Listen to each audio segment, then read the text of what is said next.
नमस्कार दोस्तों, स्वागत है आपका फिर से आपका अपने चैनल इलेक्ट्रिकल डिकोड में। हम आज से डीएफसीसीएल का करेंगे, मेंस का डीएफसीसीएल का क्वेश्चन है ना। काफी हल्के हल्के क्वेश्चन है, फिर भी अपन डिस्कस कर लेते हैं। चलिए, क्वेश्चन नंबर फर्स्ट है, in a power system transposition of a transmission line conductor is done. Transposition क्यों किया जाता है? ऐसे तो सब लोग जानते ही होंगे क्यों किया जाता है ना। तो ट्रांसपोजिशन बाय द वे होता क्या है? तो हम लोग जानते हैं कि जब भी करंट पावर लाइन में करंट फ्लो होता है तो उसकी वजह से फ्लक्स प्रोड्यूस होता है, और उस फ्लक्स की वजह से रेडियो इंटरफेरेंस होता है ना। और अगर अगर जो भी कंडक्टर है, पावर लाइन है, सिमेट्रिकल स्पेसिंग होगा उनके बीच, तो नो रेडियो इंटरफेरेंस, कोई रेडियो इंटरफेरेंस नहीं होता है। लेकिन अनसिमेट्रिकल में रेडियो इंटरफेरेंस होता है ना, रेडियो इंटरफेरेंस। यहाँ पे लाइन इंडक्टेंस जो होता है बराबर होता है सिमेट्रिकल में ना, लेकिन यहाँ लाइन इंडक्टेंस बराबर नहीं होता है, इसी वजह से रेडियो इंटरफेरेंस होता है ना। तो इसको बराबर करने के लिए हम क्या करते हैं? ट्रांसपोजिशन करते हैं। इसी को अवॉइड करने के लिए, to avoid this, use transposition. और ट्रांसपोजिशन में क्या करते हैं कि जैसे ये लाइन है तो क्या करते हैं, इस तरीके से पावर लाइन जा रही है तो इसको क्या करते हैं कि फर्स्ट को सेकंड से, सेकंड को थर्ड से, और इसको इससे, फिर उसी तरीके से इसमें कर देते हैं कि थर्ड को सेकंड से, सेकंड को से। तो इस तरीके से हम करते हैं तो वो क्या होता है, मेरा एवरेज निकल के आ जाता है और इंडक्टेंस मेरा जो है बराबर हो जाता है। एल एवरेज इंडक्टेंस जो है मेरा बराबर हो जाता है तीनों का। तो उससे क्या हो जाता है, मेरा रेडियो इंटरफेरेंस खत्म हो जाता है ना। तो इसका क्यों ट्रांसपोजिशन क्यों किया जाता है? तो किया जाता है इंडक्टेंस को इक्वल करने, इंडक्टेंस और कैपेसिटेंस को इक्वलाइज करने के लिए ना, जिसकी वजह से मेरा रेडियो इंटरफेरेंस खत्म हो जाता है। तो प्रिवेंट कोरोना डिस्चार्ज के लिए नहीं करते हैं। इंक्रीज मैकेनिकल स्ट्रेंथ, ये सब बेकार की चीजें लिख रखी है। रिड्यूस लाइन रेसिस्टेंस को रिड्यूस करने, equalize phase inductance and capacitance को इक्वलाइज करने के लिए करते हैं। ये दे रखा है, which type of distribution substation is mounted on a pole for supplying load. कर रहा है कौन सा, which type of distribution substation is mounted on pole. बताओ किस टाइप का डिस्ट्रीब्यूशन सब स्टेशन पोल पे माउंट होगा? तो अंडरग्राउंड पोल पे थोड़ी ना माउंट होगा, इंडोर वाला भी पोल पे, ग्रिड सब स्टेशन भी पोल पे माउंट नहीं होगा। कौन सा माउंट होगा? पोल माउंटेड सब स्टेशन पोल पे। ये क्वेश्चन रिपीट हुआ है डीएफसीसीएल में भी, और ये क्वेश्चन मुझे जहां तक याद है शायद डीआरडीओ में भी था या किसी एग्जाम में ये था, ये रिपीटेड क्वेश्चन। चलिए आगे चलते हैं। नेक्स्ट क्वेश्चन है, और सीरीज रेजोनेंस आरएलसी सर्किट है जो रेजोनेंट फ्रीक्वेंसी दे रखा है ना, रेजोनेंट फ्रीक्वेंसी 40 किलोहर्ट्ज, और क्वालिटी फैक्टर दे रखा है। तो बच्चा जान रहा है क्वालिटी फैक्टर इक्वल टू, है ना, तो यहाँ से 80, यहाँ 40 इंटू 1000 बैंडविथ, यहाँ से 2, यहाँ से 500, तो बैंडविथ इधर गया, बैंडविथ कितना हो जाएगा? 500 हर्ट्ज हो जाएगा। चलिए आगे चलते हैं दोस्तों। तो नेक्स्ट क्वेश्चन है, secondary transmission can distribute power from. Secondary transmission कहां से डिस्ट्रीब्यूट करता है पावर? तो यह क्वेश्चन हमने पहले भी डिस्कस कर रखा है पिछले क्लास में, शायद एससीएल में ही किया था क्वेश्चन को डिस्कस। तो चलते हैं देखते हैं इसको। तो हमने कर रखा है कि जनरेटिंग स्टेशन है, इस पे कितना जनरेट हो रहा है? 11 के भी जनरेट होता है। तो देखो मैं फिर से बता रहा हूँ, 11 के भी जनरेट हुआ, ठीक है, 11 के भी जनरेट हुआ। इसको क्या किया? स्टेप अप किया, स्टेप अप किया। कितने पे किया? मान ले 132 पे किया, 765 पे किया, ठीक है। और यहां से अभी इसको किया प्राइमरी ट्रांसमिशन हो गया मेरा, कितना? 132 पे हो गया। फिर अब इसको स्टेप डाउन किया, ठीक है, स्टेप डाउन। और स्टेप डाउन कितने पे किया? 132 को 33 के भी पे कर दिया, है ना, स्टेप डाउन कर दिया। और स्टेप डाउन किया, और स्टेप डाउन किया ना, तो ये स्टेप डाउन जो हो रहा है ये कहाँ पे? रिसीविंग स्टेशन पे ही हो रहा है, ठीक है, रिसीविंग स्टेशन। तो 11 के भी था, जनरेट हुआ, स्टेप अप हुआ 132 के भी, ये प्राइमरी ट्रांसमिशन हो गया, ठीक है। और ये स्टेप डाउन हुआ, कहाँ पे स्टेप डाउन हुआ? रिसीविंग स्टेशन पे, ठीक है, रिसीविंग स्टेशन पे। और ये कहाँ गया? अब ये गया अब सेकेंडरी ट्रांसमिशन में, ठीक है, सेकेंडरी ट्रांसमिशन में। और सेकेंडरी ट्रांसमिशन में गया, अब यहाँ पे किसके पास आ गया? सब स्टेशन के पास। सब स्टेशन ने क्या किया? 33 को 11 में कन्वर्ट कर दिया, है ना, 33 को 11 के में कन्वर्ट कर दिया। और ये किसके पास हुआ है? सब स्टेशन के पास, है ना। और सब स्टेशन से कहाँ आया? अब ये हो रहा है प्राइमरी डिस्ट्रीब्यूशन। प्राइमरी डिस्ट्रीब्यूशन कितना हो रहा है? 11 के भी का हो रहा है ना, प्राइमरी डिस्ट्रीब्यूशन। और प्राइमरी डिस्ट्रीब्यूशन फिर यहाँ पे स्टेप डाउन हुआ, है ना। स्टेप डाउन है 11 से 440। तो समझ रहे हैं ना कि पहले 11 के भी था जनरेशन, उसको स्टेप अप किए 132 पे, वो कल आ गया प्राइमरी ट्रांसमिशन। प्राइमरी ट्रांसमिशन कितना पे 132 पे, ठीक है। नेक्स्ट आगे उसको रिसीविंग स्टेशन पे ले आए और रिसीविंग स्टेशन पे उसको स्टेप डाउन किया 33 के भी, और सेकेंडरी ट्रांसमिशन मेरा कितना हो गया 33 के भी पे हो गया, ठीक है। और अब सेकेंडरी ट्रांसमिशन से ये कहाँ आ गया सब स्टेशन के पास आ गया। सब स्टेशन में क्या हुआ फिर स्टेप डाउन हुआ 11 केवी में, और 11 केवी में हो गया, और 11 केवी से ये प्राइमरी डिस्ट्रीब्यूशन में आ गया 11 से 440, और यहाँ से सेकेंडरी डिस्ट्रीब्यूशन में हो गया। तो क्वेश्चन में क्या दिया हुआ है कि सेकेंडरी ट्रांसमिशन कहाँ से power can distribute power from secondary transmission. Secondary transmission कहाँ से ले रहा है रिसीविंग स्टेशन से पावर ले रहा है ना। तो receiving station to various sub station, power generation station तो नहीं होगा, सब स्टेशन से तो नहीं ले रहा है, लोकल डिस्ट्रीब्यूशन नहीं होता, यही होगा रिसीविंग स्टेशन से लेके वेरियस सब स्टेशन पे दे रहा है, तो यही होगा। ये अच्छा क्वेश्चन था, ठीक है, इसको आप लोग को ध्यान रखना। चलिए चलते हैं नेक्स्ट क्वेश्चन पे। नेक्स्ट क्वेश्चन कर रहा है हमें कि star delta starter 3 phase induction motor है, तो by what fraction starting current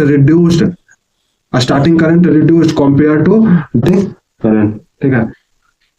तो देखो हम लोग सब जानते हैं कि स्टार्टिंग करंट कितना होता है 1/3 टाइम्स ऑफ द डेल्टा होता है ना, ये जानते हैं। हाँ ये याद रखना, ये लाइन है आई लाइन, ये लाइन। लेकिन phase current of a star equal to 1/√3 times of I phase current of delta. इसी तरीके से भी phase of a star equal to 1/√3 times of V phase of delta, है ना। तो ये होता है, तो ये होता है I line star equal to 1/3 times of the I delta. ये इसमें ये भी होता है कि स्टार्टिंग टॉर्क एट स्टार भी होता है 1/3 times of the starting torque of delta, ठीक है, ये भी याद रखना। तो ये क्या होगा 1/3 टाइम्स होगा 1/3, कंफ्यूज मत होना 1/√3 से, है ना। चलिए नेक्स्ट क्वेश्चन पे चलते हैं। नेक्स्ट क्वेश्चन कर रहा है कि one main advantage of a grid layout distribution system का एडवांटेज पूछ रहा है, ठीक है। ग्रिड लेआउट डिस्ट्रीब्यूशन सिस्टम मतलब क्या बोल रहा है, इंटरकनेक्टेड जो होता है ना, grid layout interconnected distribution system का पूछ रहा है। इंटरकनेक्टेड नेटवर्क डिस्ट्रीब्यूशन सिस्टम का हमसे क्या पूछ रहा है, एडवांटेज पूछ रहा है। तो इसका एडवांटेज क्या होगा, suitable for a small load, simple design and low cost. नहीं, लो कॉस्ट तो नहीं होता इंटरकनेक्टेड। बेसिकली ये इंटरकनेक्टेड सिस्टम का एडवांटेज पूछ रहा है ना, grid layout distribution system. Low voltage regulation, high reliability, हाँ हाई रिलायबिलिटी एंड यही होगा दोस्तों, हाई रिलायबिलिटी होती है इंटरकनेक्टेड सिस्टम में। 3 तरह का होता है, हमने पढ़ रखा है ना, रेडियल और क्या होता है ये आप मुझे कमेंट में बताओ। 3 तरह का होता है ना, रेडियल, एक को मैंने बता दिया, एक ये बता दिया, सेकंड क्या होता है रिंग होता है, और ये हो गया इंटरकनेक्टेड, रेडियल रिंग इंटरकनेक्टेड। चलिए आगे चलते हैं। ये जहां लोड सेंटर के नजदीक होता है वहीं पे हम इसको यूज करते हैं। नेक्स्ट क्वेश्चन है neutral shift occurs due to. Neutral shift क्यों होता है, अरे भाई न्यूट्रल शिफ्ट क्या होता है, अनबैलेंस्ड होता है, तो बच्चा जानता है। देखो इसमें क्या है ना कि बैलेंस सिस्टम में जो इंपीडेंस होता है ना, पर फेज इंपीडेंस होता है वो बराबर होता है, पर फेज इंपीडेंस बराबर होता है तीनों फेज। तो क्या होता है, तीनों फेजर का जो करंट हो जाता है वो क्या हो जाता है, तीनों फेजर के करंट का सम 0 हो जाता है, ठीक है। तो जो न्यूट्रल पॉइंट जो होता है वो परफेक्ट सेंटर पर रहता है, तो और वहां पे V की वैल्यू पोटेंशियल 0 हो जाता है, ठीक है। लेकिन इन अनबैलेंस में क्या होता है, अनबैलेंस में तीनों फेज पर अलग अलग इंपीडेंस होता है, ठीक है। तीनों फेज पर अलग अलग इंपीडेंस होता है, जिस वजह से क्या होता है कि तीनों में अलग अलग करंट जाता है। तो न्यूट्रल पॉइंट पर जो पोटेंशियल जो यहाँ 0 रहता है बैलेंस में, वो शिफ्ट हो जाता है यहाँ अनबैलेंस में, है ना, किसी फेज की तरफ। तो due to neutral shift phase to neutral voltage changes across each phase, है ना। तो किसी पर ओवर वोल्टेज हो जाता है, किसी पे अंडर वोल्टेज, तो उससे क्या होता है कि सिंगल फेज इक्विपमेंट खराब हो जाता है। समझ रहे हो ना। हम न्यूट्रल शिफ्ट कहाँ होता है, अनबैलेंस होता है। ये तो बैलेंस है, यहाँ पे पोटेंशियल 0 होता है, यहाँ पे न्यूट्रल शिफ्ट। लेकिन अनबैलेंस्ड में हमें न्यूट्रल शिफ्ट चाहिए होता है, क्योंकि अनबैलेंस्ड होता है ना, तो करंट अलग अलग होता है, तीनों फेज में डिफरेंट होता है, तो वहां पे हमें न्यूट्रल शिफ्ट चाहिए होता है, ठीक है। तो सिमेट्रिकल लोड में नहीं, अनबैलेंस्ड फेज इंपीडेंस सही होगा। चलिए नेक्स्ट क्वेश्चन चलते हैं। नेक्स्ट क्वेश्चन कह रहा है कि when lying a 3 phase underground cable, ठीक है, अंडरग्राउंड केबल को lying in a flat formation the primary reason for maintaining a specific spacing. देखो अब ये कोई भी बता सकता है कि हम अंडरग्राउंड में 3 फेज को डाल रहे हैं तो उसमें हम एक स्पेसिफिक डिस्टेंस को मेंटेन करते हैं। क्यों करते हैं? ऑब्वियसली कि क्योंकि अंडरग्राउंड में क्या होगा, हीट डिसिपेशन अच्छे से नहीं हो पाता ओवरहेड की तरह, तो इसलिए हम स्पेसिंग करते हैं ताकि हीट डिसिपेशन अच्छे से हो, है ना, और उसका जो इंटरफेरेंस है एक फेज का दूसरे फेज के साथ ना हो। तो देखते हैं, प्रिवेंट गैल्वेनिक कोरोजन से बचाने के लिए तो नहीं, reduce mutual heating and maintain current capacity, इसीलिए हम करते हैं कि वो अपने मैक्सिमम करंट, उसमें मैक्सिमम अपना करंट फ्लो हो, है ना। चलिए नेक्स्ट क्वेश्चन पर चलते हैं। कहा है simplest method to check polarity of a 3 phase transformer. 3 phase transformer की पोलैरिटी चेक करने के लिए सिंपलेस्ट मेथड कौन सा होगा? तो देखो पोलैरिटी टेस्ट, पहले तो हम जानते हैं कि पोलैरिटी टेस्ट क्या होता है, पोलैरिटी टेस्ट और क्यों होता है, क्यों करते हैं। पोलैरिटी टेस्ट इसीलिए करते हैं कि जब भी हमको ट्रांसफार्मर में पैरेलल को कनेक्ट करना होता है तो हमको पहले पता होना चाहिए कि वो एडिटिव उसका नेचर है या सब्ट्रैक्टिव, तो उसी के अकॉर्डिंग हम उसको कनेक्ट करेंगे, है ना, क्योंकि ताकि जो सर्कुलेशन करंट या शॉर्ट सर्किट करंट ना हो। अब इसमें देखो कह रहा है कि पोलैरिटी टेस्ट करने के लिए the simplest method to check polarity. अब कह रहा है पोलैरिटी चेक करने के लिए सिंपलेस्ट मेथड क्या होगा, तो ये होगा single phase voltage test method, समझे, वोल्टेज टेस्ट मेथड। इसमें अपन क्या करते हैं कि 3 फेज ट्रांसफार्मर में किसी एक फेज के पेयर पर safe low voltage AC supply देते हैं, ठीक है। और उसके बाद क्या करते हैं, प्राइमरी और सेकेंडरी के बीच फेज टू फेज वोल्टेज को वोल्ट मीटर से मेजर करके देखा जाता है, और उसी में हमें अगर मतलब होता है ना, ऐड हो रहा है तो V1 प्लस V2 और सब्ट्रैक्ट हो रहा है तो V1 माइनस V2 मिलता है ना। समझ रहे हो या नहीं? जैसे देखो क्या होता है कि 3 फेज ट्रांसफार्मर में किसी एक फेज वोल्टेज, मतलब किसी एक फेज पेयर पर हम सप्लाई वोल्टेज लगा देते हैं, ऐसे सप्लाई वोल्टेज, और उसके बाद हम प्राइमरी और सेकेंडरी फेज के बीच वोल्ट मीटर लगा के वोल्टेज मेजर करते हैं। अच्छा चलो, अगर आपको मान लेता हूं कि अगर ये आपको इसके बारे में कोई आइडिया नहीं है, इस क्वेश्चन के बारे में, फिर भी आप इसको लगा सकते हो, है ना। कि कह रहा है पोलैरिटी चेक करने के लिए सिंपलेस्ट मेथड, तो हम लोग तो जानते ही है ना कि शॉर्ट सर्किट टेस्ट हम कहाँ करते हैं, तो I² लॉस, कॉपर लॉस के लिए, और क्यों, इक्विवेलेंट इंपीडेंस निकालने के लिए करते हैं, है ना। इंपीडेंस का क्यों यूज करते हैं, इंपीडेंस का तो इससे इंपीडेंस कैलकुलेट करने के लिए निकालते हैं, है ना। और ये ओपन सर्किट वोल्टेज क्यों करते हैं, कोर लॉस निकालने के लिए करते हैं ना, और क्या, नो लोड पैरामीटर निकालने के लिए करते हैं। तो बचा तो यही होगा, ठीक है। और ये दिया हुआ है अप्लाइंग से, और मैंने जैसा कि बताया कि क्या करते हैं कि single phase AC supply at 1 phase, है ना, AC supply across 1 phase of pair, एक single phase AC supply provide करते हैं, है ना, and major phase to phase voltage between the primary and secondary. तो यही है। चलिए आगे चलते। नेक्स्ट क्वेश्चन है, for a full wave bridge rectifier if the peak output voltage कितना दिया है, 2 पाई, है ना, और लोड दिया हुआ है 10 ओम, लोड कितना दिया हुआ है, 10 ओम। तो डीसी लोड वोल्टेज पूछ रहा है और एवरेज करंट पूछ रहा है। ये देखो मैक्सिमम करंट है ना, मैक्सिमम करंट है, तो अपन यहाँ से डीसी वोल्टेज निकाल लेंगे। डीसी वोल्टेज क्या होगा, 2Vm/π हो जाएगा, है ना। एवरेज इसको कहते हैं, डीसी वोल्टेज एवरेज भी लिख सकते हैं, तो 2Vm/π होता है, और 2Vm क्या होगा, 2 × 2 पाई, है ना, डिवाइडेड बाय पाई। यहाँ से पाई कट जाएगा तो कितना निकल जाएगा, VDC फॉरवर्ड। अब आगे क्या निकालने बोल रहा है, करंट निकालने बोल रहा है, और IDC क्या होता है, IDC होता है V/R, तो V/R, है ना, V/R हो जाएगा, तो ये क्या हो जाएगा, 2/5, तो ये कितना हो जाएगा, 0.4, तो 4 वोल्ट 0.4 एम्पीयर। नेक्स्ट चलते हैं। नेक्स्ट है, which of the following is an ideal primary AC distribution system. देखो मैं इसमें तुम्हें और भी कुछ बताना चाहूंगा। अपन ट्रांसमिशन में कौन सा यूज करते हैं, ट्रांसमिशन में यूज करते हैं 3 फेज 3 वायर, ठीक है। और प्राइमरी, ये प्राइमरी ट्रांसमिशन सेकेंडरी ट्रांसमिशन दोनों में, ठीक है। और प्राइमरी डिस्ट्रीब्यूशन में क्या यूज करते हैं, इसमें भी यूज करते हैं 3 फेज 3 वायर। लेकिन सेकेंडरी डिस्ट्रीब्यूशन की जब बारी आती है तो यहाँ पे हम यूज करते हैं 3 फेज 4 वायर, ठीक है। और एक अगर रेसिडेंशियल में यूज करना होता है, जो लाइटिंग लोड वगैरह के लिए होता है, तो उसमें यूज करते हैं सिंगल फेज 2 वायर। काफी जरूरी चीज थी ये, है ना। क्वेश्चन अब क्या कर रहा है कि आइडियल, इसको ध्यान रखना।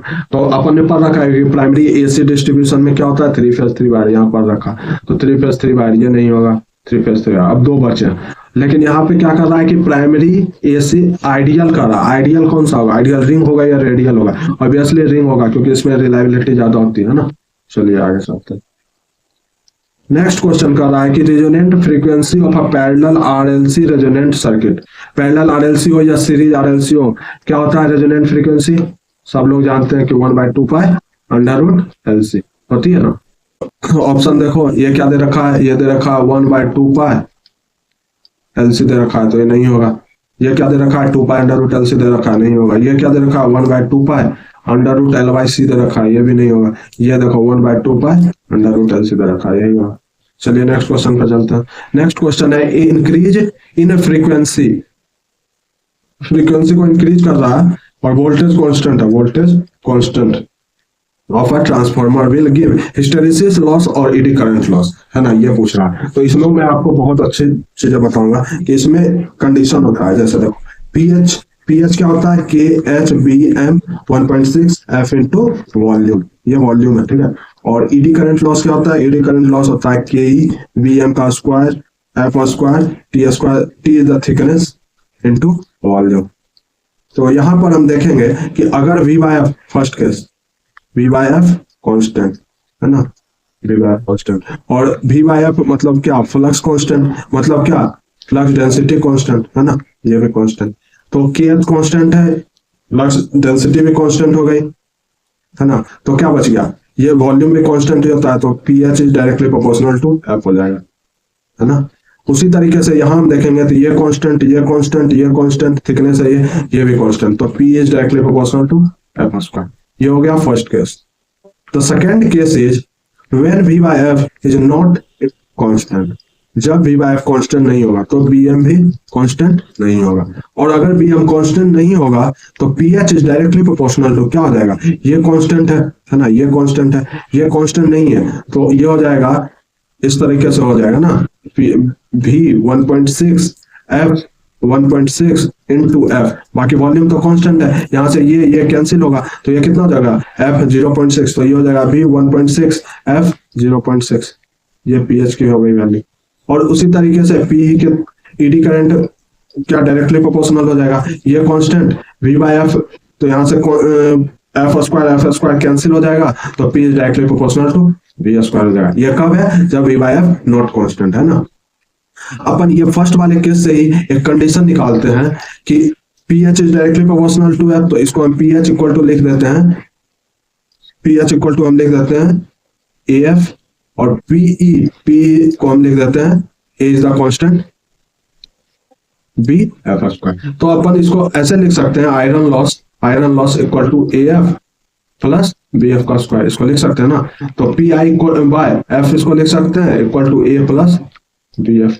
तो ये मेरा एक इससे न्यूमेरिकल बनता है। अगर अपनों को निकालने फ्रीक्वेंसी दे देती है और निकालने के लिए कहती है आयरन लॉस, तो हम इसी के तर्ज पे निकालते हैं ना।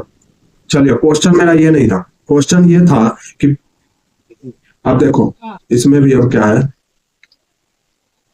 पी एच अपन ने लिख लिया वी 1.6 एफ 0.6 और पी अपन ने लिख लिया डायरेक्टली प्रोपोर्शनल टू, ये हो गया when V by F not constant, है ना, तब की कंडीशन।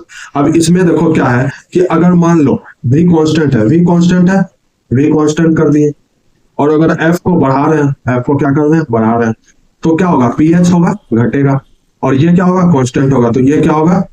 पीएच घटेगा, है ना। एफ बढ़ेगा तो पीएच घटेगा, और ये क्या होगा? ये कांस्टेंट होगा, क्योंकि भी कांस्टेंट है तो ये कांस्टेंट होगा। और अगर ओवरऑल देखेंगे तो आयरन लॉस क्या होगा? घटेगा, है ना। इसी तरीके से हम क्या करेंगे, अगर मान लो वी को रिड्यूस करेंगे या वी को बढ़ाएंगे, है ना, तो और एफ को कांस्टेंट कर लेंगे, तो अगर वी को बढ़ाते हैं तो पीएच क्या होगा? बढ़ेगा, और पीई क्या होगा? ये भी बढ़ेगा, तो ओवरऑल बढ़ेगा, है ना। यही अब देखो जो क्वेश्चन में दे रखा था उसमें दे रखा था कि वी कांस्टेंट है और एफ को इंक्रीज कर रहा है, तो एफ को इंक्रीज करेंगे तो हिस्टेरेसिस लॉस घटेगा और ईडी करंट लॉस कांस्टेंट होगा। वापस चलते हैं क्वेश्चन पे। तो क्या कर रहा है? फ्रीक्वेंसी इंक्रीज कर रहे हैं, वोल्टेज कांस्टेंट है ट्रांसफार्मर में, तो हिस्टेरेसिस लॉस क्या होगा? Reduced, and eddy current loss क्या होगा? Unaffected. Reduced and unaffected. Now moving on the next question. The next question is which of the following is a disadvantage of analogue multimeter. Analogue multimeter होता है और digital multimeter सब जानते हैं, तो इसका एनालॉग का डिसएडवांटेज पूछ रहा है, ठीक है। तो डिसएडवांटेज में क्या होगा कि लो कॉस्ट, अगर लो कॉस्ट तो होती है भाई, लेकिन लो कॉस्ट डिसएडवांटेज नहीं होगा, ये तो एडवांटेज हो जाएगा, है ना, तो इसको नहीं लेंगे। और क्या होगा, reliability, easy reliability, sorry readability है ये, तो इजी रीडेबिलिटी तो नहीं होती है, और ऐसे भी ये एडवांटेज टाइप लग रहा है। और एनालॉग में इजी रीडेबिलिटी नहीं होती है ना, हाई एक्यूरेसी भी नहीं होती है। पैरेलैक्स एरर, यही डिसएडवांटेज है पैरेलैक्स एरर। पैरेलैक्स एरर क्या होता है कि मान लो ये है इस तरह से, ठीक है, और बहुत माइनर दे रखा। अब ये हमें समझ में नहीं आता, आप अगर देखोगे वो जो घड़ी होती है वॉल क्लॉक, आप उसमें एक्यूरेटली नहीं बता सकते हो कि कितना टाइम हो रहा है, लेकिन आप उसमें एक्यूरेटली मिनट नहीं बता सकते हो। क्यों नहीं बता सकते हो? क्योंकि इस एंगल से आपको लगता है कि यहाँ है, इस एंगल से आपको लगेगा यहाँ है ना, तो वो डिफर करता है एंगल से, तो उसी को हम क्या कहते हैं, पैरेलैक्स एरर। और ये कहाँ होता है, एनालॉग मल्टीमीटर में होता है। अच्छा, अपन ने एरर पढ़ा, एरर कितने तरह का होता है, एरर 3 होता है ना। First one is gross error, ये किस वजह से होता है, ह्यूमन मिस्टेक से होता है, ह्यूमन मिस्टेक, है ना। The second one is the systematic error, systematic error, और systematic error, and the third one is the random error, random error, है ना। और सिस्टमैटिक एरर 3 टाइप से होते हैं, इसको अगर याद करने में दिक्कत हो तो AEIOU से कर सकते हैं कि ए इज फॉर इन्वायरमेंटल, ऑब्जर्वेशनल, इस तरीके से। तो ये क्या होता है, इंस्ट्रूमेंटल, है ना, इन्वायरमेंटल, और ये क्या होता है, ऑब्जर्वेशनल। तो यहीं से इन्वायरमेंटल, इंस्ट्रूमेंटल और ऑब्जर्वेशनल, है ना। और ये रैंडम एरर है ना। तो gross error is due to human mistake. Instrumental error क्यों होता है, लोडिंग इफेक्ट की वजह से होता है, या मिसयूज ऑफ इंस्ट्रूमेंट की वजह से होता है। इन्वायरमेंटल एरर क्यों होता है, इन्वायरमेंटल इफेक्ट की वजह से होता है। ऑब्जर्वेशनल एरर क्यों होता है, पैरेलैक्स एरर की वजह से होता है ना। तो अपन ये याद रखेंगे इसमें कि रैंडम एरर जो है, इसको हम, पैरेलैक्स एरर इसी में आता है, ठीक है। पैरेलैक्स एरर किसमें आता है, ऑब्जर्वेशनल में, क्योंकि हम सही से ऑब्जर्व नहीं कर पाते। लेकिन इसको भी हम ऑब्जर्व कर सकते हैं अगर नाइफ के थ्रू, एक पॉइंटेड नाइफ के थ्रू, ये सब तरीका होता है, एक पॉइंटेड मिरर टाइप यूज करते हैं ना। अच्छा चलो, अब इसमें क्या है कि रैंडम एरर, अब रैंडम एरर जो है ना, ये कंट्रोलेबल नहीं होता, इसको नॉट कंट्रोल्ड, इसको कंट्रोल नहीं कर सकते, ये आप लोग याद रखना। चलिए नेक्स्ट क्वेश्चन पे मूव होते हैं। नेक्स्ट क्वेश्चन है, in an AC distribution system the component that carries power without any tap. Correct, AC distribution में किस पे टैपिंग नहीं होता, अरे भाई तो टैपिंग किस पे नहीं होता, फीडर पे टैपिंग नहीं होता। इसमें क्या करंट कंसिडरेशन हम करते हैं, इसमें करंट कंसिडरेशन करते हैं फीडर पे, है ना। और नो टैपिंग डिस्ट्रीब्यूटर पे क्या होता है, इस पे टैपिंग होता है, और इसमें क्या करते हैं, वोल्टेज कंसिडरेशन करते हैं, तो ये फीडर हो जाएगा। चलते हैं नेक्स्ट क्वेश्चन पे। नेक्स्ट क्वेश्चन है, इन a moving iron instrument deflecting torque is directly proportional to, deflecting torque is directly proportional to, तो सब जानता है कि मूविंग आयरन क्या होता है, नॉन लीनियर, और deflecting torque is directly proportional to I², है ना। देखो मूविंग आयरन में क्या होता है, deflecting torque TD equal to होता है I²/2 dl/d²। मैं याद करवा रहा हूँ, TD equal to I²/2 dl/d²। इलेक्ट्रोडायनेमोमीटर में क्या होता है, TD equal to I² dm/d²। PMC का तो सब जानते हैं, TD इक्वल टू बीना, है ना। ये हो गया I²। इसमें क्या था, इसमें था सेल्फ इंडक्टेंस, यहाँ क्या है, म्यूचुअल इंडक्टेंस इलेक्ट्रोडायनेमोमीटर में। और इलेक्ट्रोस्टैटिक में क्या होता है, इलेक्ट्रोस्टैटिक में होता है TD equal to V²/2 dc/d²। यहाँ कैपेसिटेंस का टर्म आ जाता है ना। चलिए नेक्स्ट क्वेश्चन पे चलते हैं दोस्तों। एक सेकंड, इसका क्या होगा, current, square of the current flowing in the circuit, है ना।